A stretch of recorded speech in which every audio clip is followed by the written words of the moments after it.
I thought, oh my gosh, life is over at. If your name is Lauren Sanchez right now, you might be sweating a little because word on the street is she is on edge and whispers say she might be losing her cool. This is the same. Informational purposes. Lauren Sanchez, who landed. Jeff Bezos rocketed herself into space and somehow kept the Kardashians off her yacht. Yes, that Lauren. But now a new twist is making waves, allegedly. There is a fresh name in the mix. Miss Sydney Sweeney reports from Yahoo Entertainment and other outlets claim Lauren was blindsided when Bezos poured money into Sydney's lingerie brand, and now the internet is buzzing. Is Sydney about to be the next Hollywood bombshell shaking up a billionaire love story? Should Lauren panic? Probably not. But as people always say, you get them how you get them, and that thought alone might have her side-eyeing every move. Because Lauren has seen worse if you think Sydney is a problem. Remember, this woman already survived the Kardashians. Lauren's past battles with them are exactly why this new drama feels like deja vu. She has already been through the rodeo with the ultimate professional level man, snatchers we all know as the Kardashians, and say what you want about them. But two things are always true. They can turn a tiny side hustle into a global empire, and they allegedly treat taking men like it is part of their business plan. You basically have to already be in a solid relationship before the Kardashians even consider you worth their time. Nothing personal. It is just how they recruit and trust. Kim Kardashian spent years hovering around Bezos. She was not just looking for an invite to the table. She wanted that funding. Jeff even gave Kim her first and only Amazon Fashion Innovation Award, and some say it was not about fashion at all. It was giving foreplay vibes. Kim was not there for applause. She was hunting for Amazon's big bucks to pour into Skims. She wanted that billionaire investment, but whispers say she did not get it. And when her hedge fund play with Sky Investment Partners downgraded her and gave Chris the boot again, word is Kim really thought the Bezos cash was coming, but instead nothing. And honestly, does anyone believe Kim would stop? There plenty say she would have gladly walked away with Jeff Bezos himself with an 80-carat ring and bragging rights for life. This is the same woman who once called Pete Davidson the best dad while letting him teach North to drive a golf cart, and later Pete checked into rehab, admitting he was high on Special K. The whole time I am guessing those golf cart lessons fell right into that timeline. No shade to Pete, but Jeff Bezos would have been a major upgrade. And rumor has it, Pete was the one who first introduced Kim to Bezos in the first place. From Lauren's point of view, she finally got Kim out of her space, secured the billionaire bag, and locked her man down, and just when she started to breathe easy, bam, and walks Sydney Sweeney. Some folks are calling Sydney the Dollar Tree Kim Kardashian. But personally, I would not go that far because Kim's fame started with a tape with Ray J, while Sydney came up through Euphoria and actually has talent. Nobody can take that from her. But here is the kicker: sources claim Sydney has been out here playing it extra friendly, cozying up with Prime Video deals. And then out of nowhere, Jeff Bezos drops an investment into her lingerie line, and just to twist the knife, guess who popped up at Lauren and Jeff's wedding? Yep, Sydney herself, looking like she just stepped out of a glossy campaign. She swears she did not know them, but come on, how do you not know your boss? And your boss just happens to be Jeff Bezos, please. That little comment felt like a thinly veiled jab at Lauren Sanchez, because honestly, she is the only one who seemed clueless about Sydney. Be real. If you truly did not know Lauren, then why were you clinking champagne glasses at her wedding while Bezos was literally bankrolling your lingerie line at this stage? Lauren is not just blindsided, she is probably reworking her whole defense strategy, because if Lauren could keep Kim Kardashian off her yacht and out of her billionaire's orbit, she is not about to lose ground to Sydney Sweeney in a satin bodysuit. And do not get it twisted. Sydney is not just another pretty face. She is Hollywood's golden girl right now, and that alone makes her a whole different kind of threat. People love to accuse her of playing the long game, and not because she has been caught in messy scandals. Nope. There is never confirmed cheating, no hard receipts, but there is a pattern. Her career strategy is proximity. She slides just close enough to powerful men to spark whispers, then lets the I really have the attitude, like spreading like love and peace and happiness. I mean, that's really what... Mid-campaign and pointed the finger straight at Sydney. Did she actually do anything? If you ask her, absolutely not. But here is where she is dangerous. She does not even have to take your man. She just needs to be close enough to make people think she might. And now she is in Jeff Bezos' orbit after a Prime Video project. And suddenly, Bezos is allegedly putting his own money into her lingerie brand. That is a move guaranteed to set off alarms for any woman guarding her billionaire. Sounds cute on paper, but Lauren Sanchez was not amused, as Yahoo Entertainment put it. She was reportedly blindsided by Jeff Bezos' surprise investment in Sydney Sweeney's lingerie So brand. excited to announce this. I never thought at 55 Oh, girl. that, I'd be getting married. I mean, life is just beginning. It is just beginning. You are preaching to the choir Yes, right you are. here. We love So you. many That's things. amazing. It It just is gets hard to step back, and in this world, access is addictive. It is not just about money. It is about influence, connections, and being part of a club. Most people never even get to glimpse. And Sydney has already walked through the door. Lauren is not going to slam it in her face. That would be too obvious instead.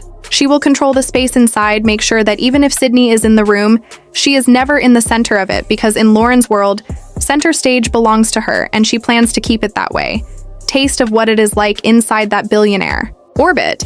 It is hard to step back, and in this world, access is addictive. It is not just about money, it is about influence, connections, and being part of a club most people never even get to glimpse. And Sydney has already walked through the door. Lauren is not going to slam it in her face. That would be too obvious. Instead, she will control the space inside, make sure that even if Sydney is in the room, she is never in the center of it, because in Lauren's world, center stage belongs to her, and she plans to keep it that way. By the time part 5 begins, Lauren is already deep into her quiet containment plan. But containment is a tricky thing in their world, because nothing ever stays contained for long, especially when the press smells a new narrative.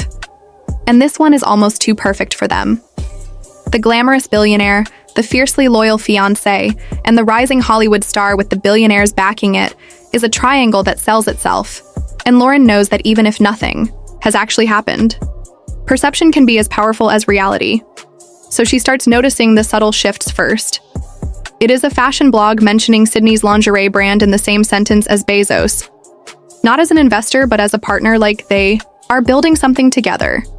Then it is a gossip page posting side-by-side photos of Lauren and Sydney at different events, asking who wore it better. Then a lifestyle magazine runs a piece about the power of cross-industry friendships, with a smiling candid of Sydney laughing at something Jeff said. Lauren knows these images do not appear by accident.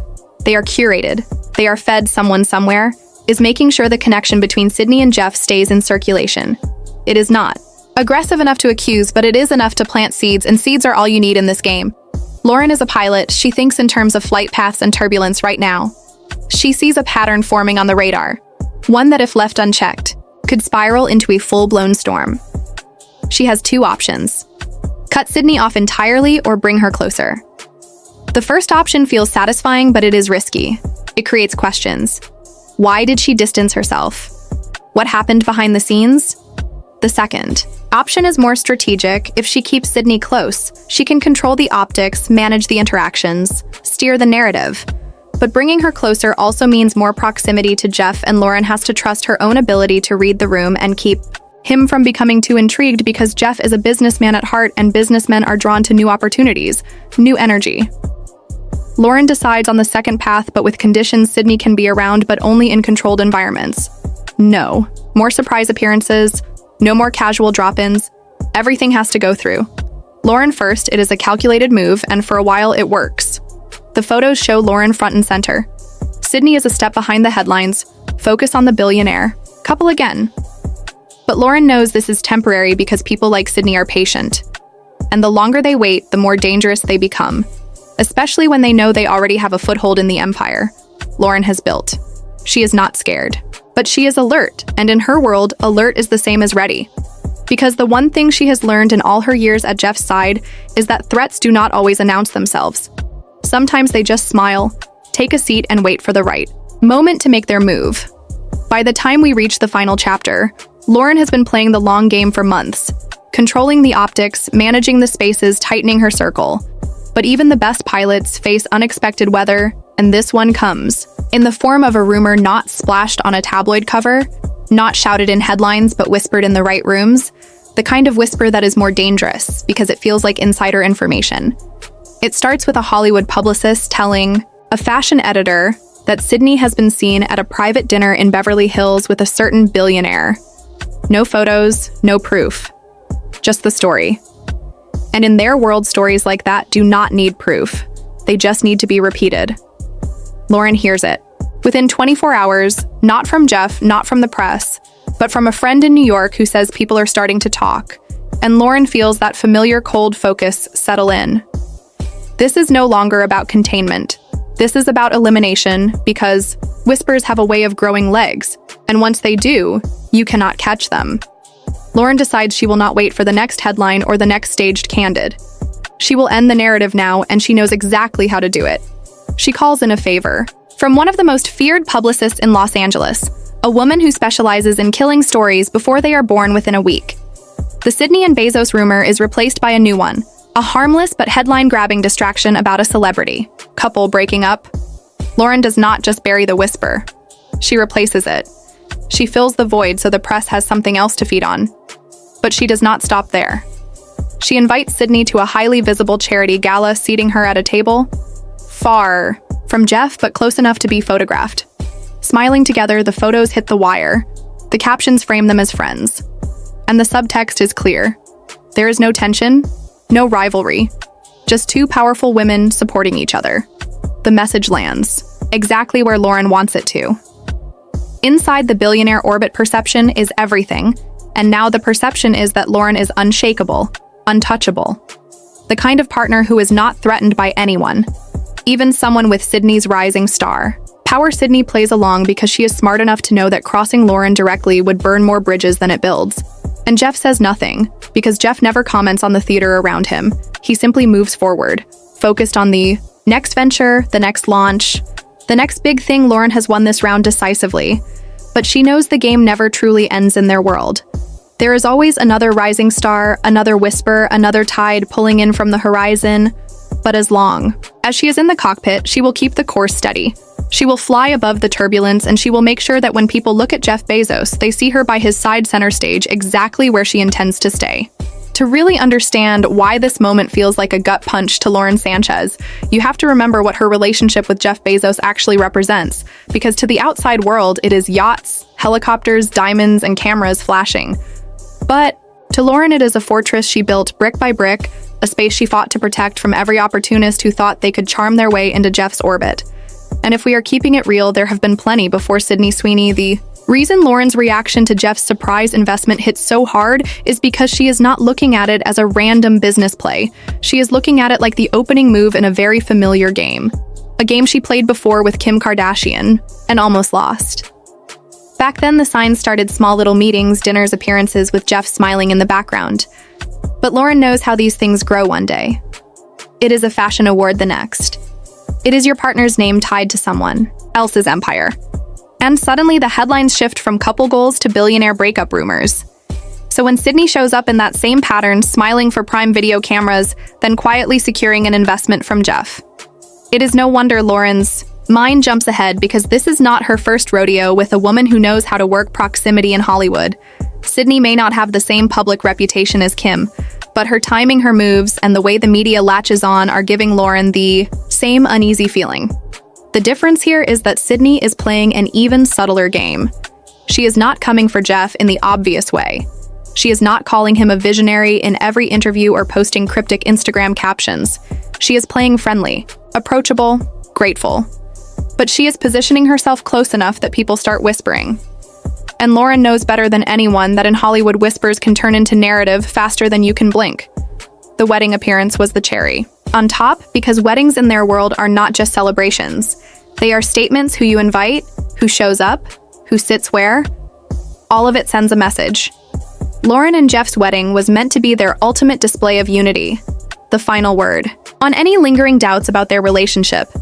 And yet there was Sydney, champagne in hand, walking into the middle of Lauren's territory, and to make it even spicier, the reports say Sydney acted like she barely knew them, if that was meant as a humble little shrug. It landed to Lauren like a warning shot.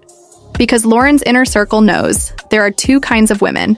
You watch out for the ones openly chasing and the ones pretending not to chase. The latter are more dangerous because they can deny every accusation and still end up exactly where they want to be. Lauren learned that during the Kardashian years, she watched as Kim played the long game, smiling for photos, then pivoting those connections into leverage, whether it was in fashion, entertainment, or personal relationships. Kim's playbook was all about being indispensable to powerful men, and Lauren beat her at her own game once. But the thing about winning is, you start believing you can see every move coming. And that is when someone new can slip past your radar. Sydney's background is different enough to make her seem harmless. She came from acting, not reality TV. She has actual accolades on her resume. She does not have a family PR machine blasting her name every hour. But that makes her more unpredictable. Lauren is a pilot. She knows that the most dangerous turbulence is the kind you do not see on the radar. And Sydney is exactly that kind. She is in her prime and demand, respected by the industry. And now she has Bezos' money behind her brand. That kind of endorsement is not just about capital, it is about credibility. One investment from the right billionaire can open doors faster than a decade of hustling on your own. And Lauren knows this, because she has seen it play out over and over again. So when she hears that Jeff made this move without her knowledge, she is not thinking about quarterly returns. She is thinking about the optics, about how it looks when your fiancé writes a check to another woman in a space that overlaps with one of your most famous rivals. The lingerie industry is not just about lace and straps, it is about image power, intimacy. Lauren understands that, and she understands the headlines that come with it. She also knows how fast an internet narrative can spin one flattering photo, one rumor about late-night meetings, one speculative article about how much time they are spending together, and suddenly the story becomes its own truth. This is the storm she sees on the horizon. And if you think she is overreacting, ask yourself how many times we have seen a Hollywood power couple undone not by hard evidence, but by relentless speculation. Lauren has worked too hard to give the press that kind of ammunition again, because despite the glam, the yachts, and the luxury, her relationship has already been through public fire. It started in scandal. It survived constant scrutiny, and she has defended it every step of the way now with Sydney Sweeney standing in the wings. She is gearing up to defend it again. The tension here is not about jealousy. It is about control. Lauren is used to knowing the plays before they happen. She is used to being part of the strategy. This time, the play was made without her, and that makes it unpredictable. That unpredictability is what keeps her up at night. Sydney's brand may just be another portfolio move for Jeff, but for Lauren, it is a breach in the walls, and she is not about to let it widen. If you think this is an exaggeration, just remember the Kardashians, the yacht incident, the fashion award, the whispered deals that never came to be. Those were not accidents. Those were calculated moves, and Lauren shut them down. She will do the same here, because in her mind, protecting Jeff is protecting her own position, her own security, her own empire.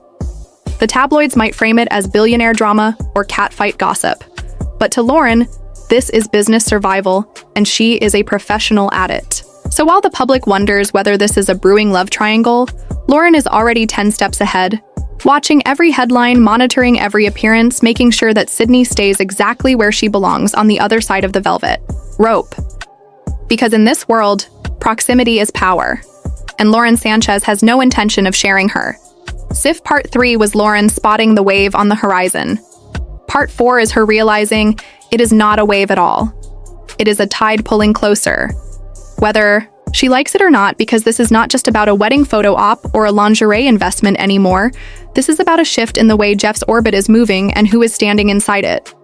Lauren has been with Jeff long enough to recognize when new energy enters the circle, and Sydney Sweeney has that kind of energy. The type that does not just walk into a room, it changes the entire conversation without having to say a word. This is dangerous territory because Jeff's world runs on influence and attention, and Sydney has both without even trying. Lauren is smart enough to know that if she makes a move too fast, too direct, she will look insecure. And the last thing she will do is give the media another headline about Lauren Sanchez being jealous of a younger actress, so she plays it quiet, at least on the surface. But behind the scenes, she is running through scenarios like a military strategist, because in Hollywood and billionaire land, relationships are not just romance. They are alliances, and alliances are about keeping the right people close and the wrong people at a distance. The problem with Sydney is she is still in that gray area, not close enough to be an official threat, but too close to be ignored. Lauren has seen this movie before with Kim Take notes. When I was 20, I thought, oh my gosh, life is over at 50. Let me tell you, it is not, ladies. It is not over. It is just beginning. Sydney is different. She is surgical about it. She plays the approachable, sweet homegrown star while quietly aligning herself with powerful men who can shift her career into a different stratosphere. And the lingerie investment is proof Jeff Bezos does not put his name and his money behind just anyone, especially not actresses without a tech or business track record. Yet here he is backing her line, and Lauren knows that kind of stamp of approval carries weight in every boardroom from Los Angeles to New York. People talk in their world, they notice who Jeff is backing, who he is seen with, who gets invited to what, and suddenly Sydney is in those conversations, her name being spoken in circles that have nothing to do with Hollywood premieres. Lauren cannot stop that, but she can manage it. The challenge is doing it without making it obvious, because if Sydney senses pushback, she can play the innocent card claim. She is just grateful for the opportunity to paint Lauren as the one being territorial. And in this media climate that can flip the narrative, overnight the last thing Lauren needs is to become the villain in Sydney's rising star story. She is already working against the optics. For Lopez, Sofia Vergara, they really embrace their culture when they dress. And so I think it's just in me. And, it's a little into building and protecting their life together. But the press does not care about truth. They care about angles, and the age gap angle is too easy to ignore. So Lauren decides the only way to protect her position is to keep her moves invisible. She will not confront Sydney. She will not question Jeff publicly. Instead, she will focus on tightening her own circle, making sure that every appearance, every interview, every photo opportunity sends the message that her relationship with Jeff is not just solid, but untouchable. And the more she reinforces that image, the harder it will be for Sydney or anyone else to wedge their way in. But even with that strategy, this video covers legal allegations in a news context. All claims are from official filings, and no guilt is implied until proven in court. Please keep all discussions respectful. Allegations are not facts until proven in court.